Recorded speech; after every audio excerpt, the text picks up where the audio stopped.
ನಾನು ಯಾಕೆ ನಿನ್ನನ್ನು ಇಲ್ಲಿಗೆ ಎಳ್ಕೊಂಡು ಬಂದಿದ್ದೀನಿ ಅಂತ ಗೊತ್ತಾ ನಿನ್ಗೆ?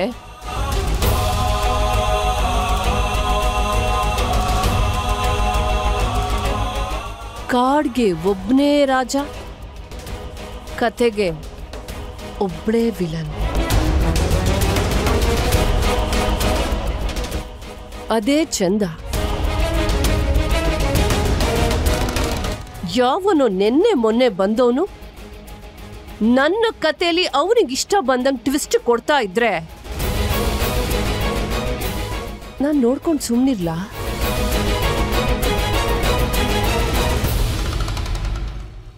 ಏಯ್, ನಿನಗೆ ನೀನೇ ದೊಡ್ಡ ಮಾಸ್ಟರ್ ಮೈಂಡು, ಬುದ್ಧಿವಂತ ಅಂತ ಅನ್ಕೊಂಡಿದ್ರೆ ಆ ಭ್ರಮೆಯಿಂದ ಹೊರಗ್ ಬಾ.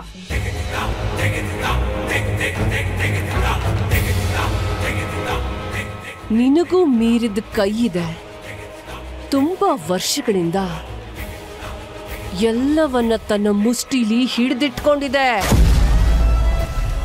ಅದನ್ನ ನಿನ್ಗೆ ಹೇಳ್ಬೇಕಿತ್ತು. ಅದಕ್ಕೆ ನಿನ್ನ ಎಳ್ಕೊಂಡು ಬಂದೆ.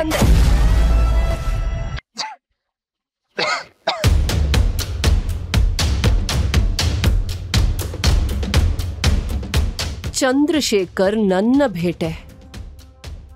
ನಿನಗೆ ಎಷ್ಟು ಧೈರ್ಯ ಇದ್ರೆ ನನ್ನ ಬೇಟೆನ ಟಚ್ ಮಾಡ್ತೀಯ?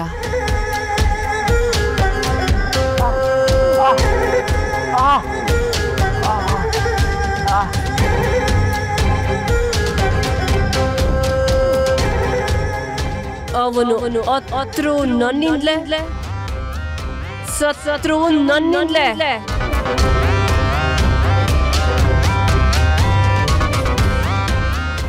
ಅವನ್ನ ಇಂಚಿಂಚಾಗಿ ಸಾಯಿಸಿ ಚಿತ್ರಹಿಂಸೆ ಮಾಡೋದು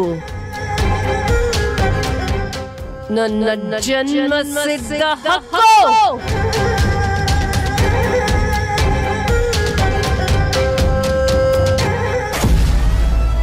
ಆ ಹಕ್ಕನ್ನ ನನ್ನಿಂದ ಕಿತ್ಕೊಂಡು ನನ್ನ ದಾರಿಗೆ ಅಡ್ಡ ನಿಲ್ಲೋಕೆ ಎಷ್ಟೋ ಧೈರ್ಯ ನಿಗೆ?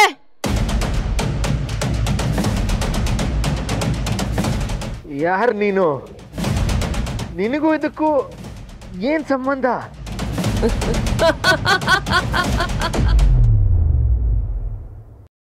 ಒಂದು ಕಡೆ ಮೌರ್ಯ ಕಾಣಿಸ್ತಿಲ್ಲ, ಇನ್ನೊಂದು ಕಡೆ ನ್ಯೂಸ್ ಚಾನೆಲ್ ಅವರು ಬಿಡುವಿಲ್ದೇ ಹಾಗೆ ನಮ್ಮ ನ್ಯೂಸ್ ಸ್ಪ್ರೆಡ್ ಮಾಡ್ತಾನೆ ಇದ್ದಾರೆ. ಆಗ್ಲಿಂದ ನನ್ಗೆ ಎಷ್ಟು ಕಾಲ್ ಬರ್ತಿದೆ ಅಂತ ಗೊತ್ತಾ? ನಿಮ್ಮ ಅಣ್ಣ ಎಲ್ಲಿದ್ದಾನೆ, ನಿನ್ನ ಹೆಂಡತಿ ಹೇಗಿದ್ದಾಳೆ, ಏನಾಯ್ತು, ನಿಮ್ಮ ಮನೇಲಿ ಹೀಗೆಲ್ಲ ನಡೀತಿದ್ಯಾ ಅಂತ.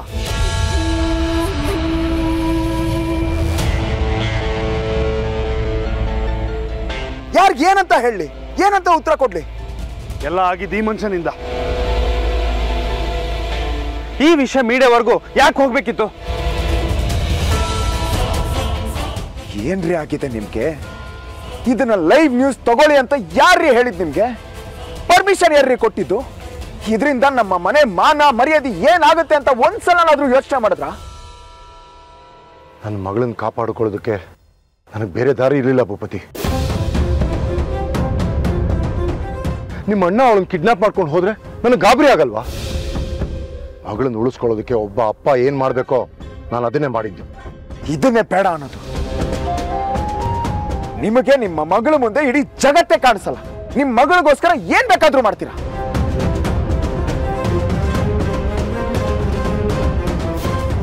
ಅದರಿಂದ ಯಾರ ಮಾನ ಮರ್ಯಾದೆ ಏನಾದ್ರೂ ಪರವಾಗಿಲ್ಲ, ನಿಮಗ್ ನಿಮ್ಮ ಮಗಳೇ ಮುಖ್ಯ ಅಲ್ವಾ? ಇದೆಲ್ಲ ನಿನ್ ಪ್ಲಾನು. ಶೌರ್ಯ ನಿನ್ ಜೊತೆ ಸೇರಿದಾನೆ ಅಂತ ನನ್ಗೇನು ಕನಸು ಬೀಳ್ಬೇಕಿತ್ತ? ಆ ಕ್ಷಣಕ್ಕೆ ನನ್ಗೇನು ಹೊಳಿತೋ ನಾನು ಅದನ್ನೇ ಮಾಡಿದ್ದು. ನಾನ್ ನಿಮಗ್ ಫೋನ್ ಮಾಡಿದ್ದೆ, ನಿಮ್ ಮಗಳಿಗೆ ಏನು ಆಗಲ್ಲ, ಅವಳು ಸೇಫ್ ಆಗಿ ಮನೆಗೆ ವಾಪಸ್ ಬರ್ತಾಳೆ, ನಾನ್ ನೋಡ್ಕೋತೀನಿ ಅಂತ. ಏನು ಆಕ್ಷನ್ ತಗೋಬಿಡಿ ಅಂತಾನು ಹೇಳಿದ್ದೆ. ಅಷ್ಟರಲ್ಲಿ ನೀವು ನ್ಯೂಸ್ ಚಾನೆಲ್ ಫೋನ್ ಮಾಡಿ ನ್ಯೂಸ್ ಕೊಟ್ಟಿದ್ದೀರಾ. ನೀನ್ ಅಷ್ಟು ಮಾತ್ರ ಹೇಳಿದ್ರೆ ನನಗೆ ಹೇಗೆ ಗೊತ್ತಾಗಬೇಕು ಭೂಪತಿ? ನೀನ್ ಕರೆಕ್ಟಾಗಿ ವಿಷಯ ಹೇಳಿದ್ರೆ ನಾನು ಯಾಕೆ ಹೀಗೆ ಮಾಡ್ತಾ ಇದ್ದೆ? ನನ್ನ ಮಗಳು ಕಿಡ್ನಾಪ್ ಆಗಿದ್ದಾಳೆ, ಅವಳನ್ನ ಕಾಪಾಡ್ಕೊಬೇಕು ಅನ್ನೋದು ಬಿಟ್ರೆ ಆ ಕ್ಷಣಕ್ಕೆ ನನ್ನ ತಲೆಯಲ್ಲಿ ಇನ್ನೇನು ಬರಲಿಲ್ಲ. ನಿಮ್ ಮಗಳು ಒಳ್ಳೇದಕ್ಕೆ ನನ್ನ ಮಕ್ಕಳು ಒದ್ದಾಡ್ತಿದಾರಲ್ಲ.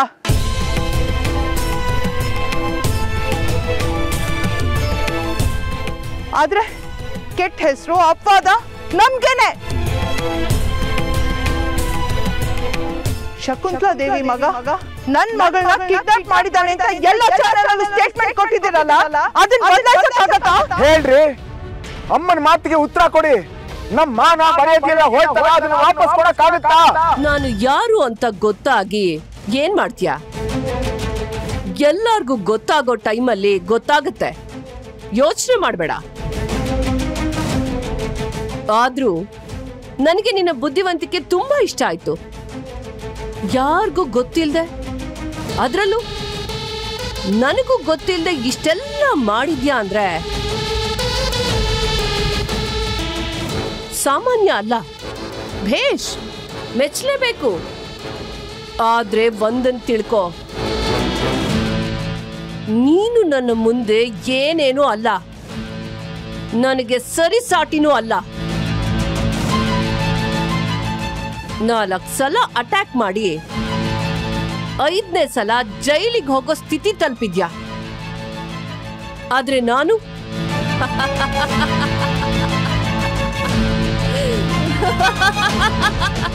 ನನ್ನನ್ನು ಯಾಕೆ ಕರ್ಕೊಂಡ್ ಬಂದಿದ್ಯಾ? ನನಗೆ ಏನ್ ಮಾಡ್ತೀಯ ಈಗ? ಸಾಯಿಸ್ತ್ಯಾ? ನನ್ನನ್ನು ಯಾಕೆ ಕರ್ಕೊಂಡ್ ಬಂದಿದ್ಯಾ ಅದನ್ನ ಹೇಳು. ಹೇಳಿದ್ನಲ್ಲ, ನೀನು ಅಲ್ಟಿಮೇಟ್ ಅಲ್ಲ. ನಿನ್ನನ್ನು ಮೀರಿ ಒಬ್ರಿದ್ದಾರೆ, ಅವ್ರ ಮುಂದೆ ನೀನ್ ಏನೇನು ಅಲ್ಲ ಅಂತ ತಿಳಿಸ್ಬೇಕಿತ್ತು. ಎಳ್ಕೊಂಡು ಬಂದೆ. ಎಲ್ಲ ಚಾನಲ್ವರೆಗೂ ಫೋನ್ ಮಾಡಿ ಆ ಲೈವ್ ನ್ಯೂಸ್ನ ನಿಲ್ಸಕ್ಕೆ ಹೇಳು. ಅದೆಲ್ಲ ಫೇಕ್ ನ್ಯೂಸು, ಯಾರೋ ತಪ್ಪಾಗಿ ಇನ್ಫಾರ್ಮೇಶನ್ ಕೊಟ್ಟಿದ್ದಾರೆ ಅಂತ ಅನೌನ್ಸ್ ಮಾಡಿಸು. ಎಲ್ಲ ಚಾನಲ್ ಹೆಡ್ಗೂ ಫೋನ್ ಮಾಡಿ ವಿಷಯ ತಿಳಿಸು. ಶಕುಂತಲಾ ಅವರೇ, ಲೈವ್ ನ್ಯೂಸ್ನ ನಿಲ್ಸಕ್ಕೆ ಹೇಳಿದ್ದೀನಿ. ಅದೆಲ್ಲ ಫೇಕ್ ನ್ಯೂಸು ಅಂತ ಅನೌನ್ಸ್ ಮಾಡಿಸೋಕ್ಕೂ ಹೇಳಿದ್ದೀನಿ. Wow, thank you so much mister Chandrashekar. ನೀವಿಷ್ಟು ಮಾಡ್ತಿದ್ದ ಹಾಗೆ ನಾನು ಕಳ್ಕೊಂಡಿರೋ ಮರ್ಯಾದೆ ಎಲ್ಲ ವಾಪಸ್ ಬಂದ್ಬಿಡುತ್ತೆ ಅಲ್ವಾ? ಯಾರು ಏನು ಮಾತಾಡಲ್ಲ ಅಲ್ವಾ? ನಿಮ್ಗೊಂದು ದೊಡ್ಡ ನಮಸ್ಕಾರ. ನಿಮ್ಮಿಂದ ನಾನು ಕಳ್ಕೊಂಡಿರೋ ಮರ್ಯಾದೆ ನನ್ನ ಜೀವಮಾನದಲ್ಲೇ ವಾಪಸ್ ಬರಕ್ ಸಾಧ್ಯ ಇಲ್ಲ.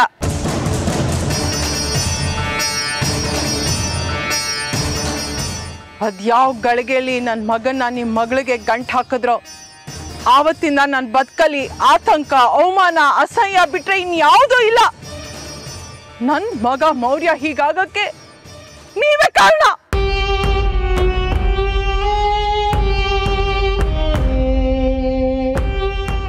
ಅಮ್ಮ ಬಿಡಮ್ಮ, ಇವ್ರಿಗೆ ಎಷ್ಟು ಹೇಳಿದ್ರು ಅಷ್ಟೇ. ಅವ್ರು ಯಾವತ್ತೂ ಬದಲಾಗಲ್ಲಮ್ಮ.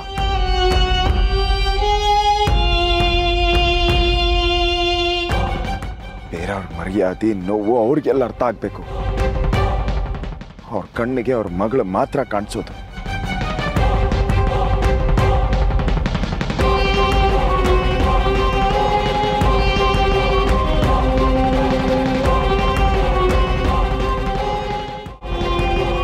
ಬಿಟ್ಟಾಕಮ್ಮ, ಅಲ್ಲೆಲ್ಲೋ ಆಕ್ಸಿಡೆಂಟ್ ಆಗಿದೆ, ಮೌರ್ಯ ಕಾಣಿಸ್ತಿಲ್ಲ, ಅವನಿನ್ನೂ ನಮಗೆ ಸಿಗ್ಲಿಲ್ಲ.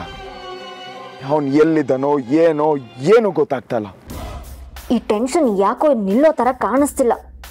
ಅವನು ಎಲ್ಲಿದ್ದಾನೋ, ಎಲ್ಲಿ ಸತ್ನೋ. ಆಕ್ಸಿಡೆಂಟಲ್ಲಿ ಸತ್ತೋಗಿದ್ರೆ ಚೆನ್ನಾಗಿರೋದು. ನಮ್ಮ ಸೀಕ್ರೆಟು ಅವನ ಜೊತೆ ಮಣ್ಣಾಗಿರೋದು. ಗಾಡಿ ಇದೆ, ಅವನು ಕಾಣಿಸ್ತಾ ಇಲ್ಲ ಅಂದರೆ ಮತ್ತೆ ತಪ್ಪಿಸ್ಕೊಂಡು ಹೋಗಿರ್ತಾನೆ. ಇಲ್ಲ, ಆಕ್ಸಿಡೆಂಟಲ್ಲಿ ಏನಾದರೂ ಸೀರಿಯಸ್ ಇಂಜುರಿ ಆಗಿದ್ರೆ, ಹಾಗೇನಾದರೂ ಆಗಿದ್ರೆ ಅವನು ಅಲ್ಲೇ ಎಲ್ಲೋ ಪ್ರಜ್ಞೆ ತಪ್ಪಿ ಬಿದ್ದಿರ್ತಾ ಇದ್ದ. ಇಲ್ಲ, ಜನರೇ ಅವನ್ನ ಹಾಸ್ಪಿಟಲ್ ಸೇರಿಸಿರೋರು. ಮತ್ತೆ ಯಾರ ಕೈಗೂ ಸಿಗದೆ ಹೋಗಿದ್ದಾನೆ ಅಂದರೆ ಅವನಿಗೆ ಅಷ್ಟೊಂದು ಏಟಾಗಿಲ್ಲ. ಹಾಗಾದ್ರೆ ಇದಿನ್ನೂ ಮುಗ್ದಿಲ್ಲ.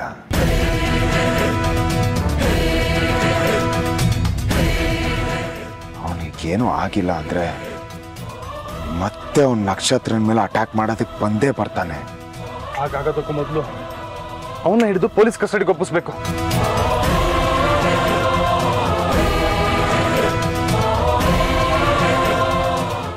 ಸರ್, ಆದಷ್ಟು ಬೇಗ ಮೌರ್ಯ ಎಲ್ಲಿದ್ದಾನೆ ಅಂತ ಫೈಂಡ್ ಔಟ್ ಮಾಡಲೇಬೇಕು. Sure sir. I am sorry ಅಣ್ಣ, ನೀನು ಇಂಟೆನ್ಷನ್ ಏನು ಅಂತಾನೆ ಅರ್ಥ ಮಾಡ್ಕೊಳಕ್ಕಾಗಿಲ್ಲ ನನಗೆ. ಬಾಯಿಗೆ ಬಂದಂಗೆಲ್ಲ ಬೈದೆ. I really feel bad. I am extremely sorry. It's okay Prithvi. ನಾನು ನಾಟಕ ಮಾಡ್ತಾ ಇದ್ದೀನಿ ಅಂತ ನಿನಗೆ ತಾನೇ ಹೇಗೆ ಗೊತ್ತಾಗಬೇಕು? ನಿನ್ನ ಜಾಗದಲ್ಲಿ ನಾನೇ ಇದ್ದಿದ್ರು ಹಾಗೆ ನಡ್ಕೋತಾ ಇದ್ದೆ.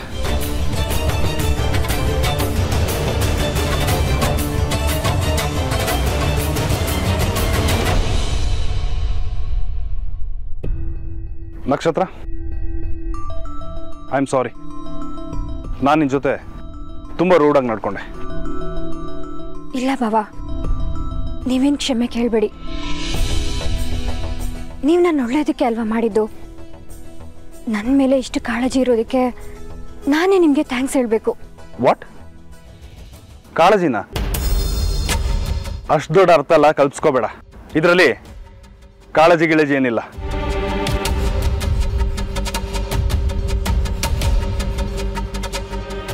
ಮೌರ್ಯ ಒಬ್ಬ ಕೊಲೆಗಾರ ಆಗ್ಬಾರ್ದು ಅನ್ನೋ ಕಾರಣಕ್ಕೆ ಅವನ್ನ ತಡೆದೆ ಅಷ್ಟೇ, ನಿನ್ಗೋಸ್ಕರ ಅಲ್ಲ. ಅಣ್ಣ, ಈ ಮಾತೆಲ್ಲ ಇವಾಗ ಬೇಕಾ? ಹೇಳು ಪ್ಲೀಸ್ ಕಣೋ. ಮೌರ್ಯ ಕಾಣಿಸ್ತಿಲ್ಲ, ಅವನನ್ನು ಹುಡುಕ್ಬೇಕು. ಅವನು ಎಲ್ಲಿದ್ದಾನೆ ಅಂತ ಗೊತ್ತಾಗ್ತಿಲ್ಲ.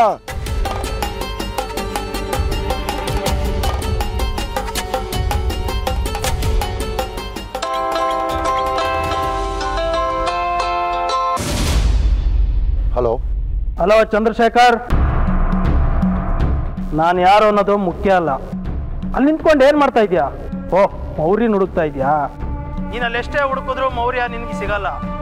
ನಾನು ಹೇಳಿದ ಜಾಗಕ್ಕೆ ಬಂದರೆ ಮೌರ್ಯ ಸಿಗ್ತಾನೆ. ಏಯ್, ಯಾರೋ ನೀನು?